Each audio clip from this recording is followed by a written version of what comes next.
దొండకాయ ఫ్రై చేయడానికి కోసం ప్యాన్ లో కొద్దిగా ఆయిల్ వేసి వేడవ్వగానే అర్ధ స్పూన్ ఆవాలు, అర్ధ స్పూన్ శనగపాయలు, అర్ధ స్పూన్ ఉద్దిపప్పు, అర్ధ స్పూన్ జీలకర్ర వేసి 1 నిమిషం వేయించి కట్ చేసుకున్న ఆనియన్ ఒక్కటి వేసి స్లో ఫ్లేమ్ లో కలుపుకుంటూ మిక్సీ జార్ లోకి 2 పచ్చిమిరపకాయలు, 5 తెల్లగడ్డపాయలు, కొద్దిగా కరివేపాకు, 1 ఇంచు అల్లం వేసి రుబ్బి వేగుతున్న ఆనియన్ లో వేసి కలుపుకుంటూ 1 నిమిషం వేయించి సన్నగా కట్ చేసుకున్న 500 గ్రామ్స్ దొండకాయ ముక్కలు,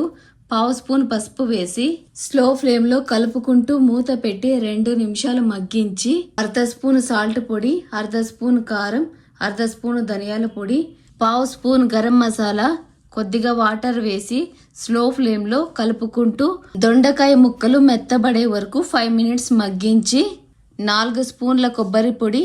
కొద్దిగా కొత్తిమీరాకు జల్లి అంతా కలిసేలాగా మిక్స్ చేసుకొని సర్వ్ చేసుకుంటే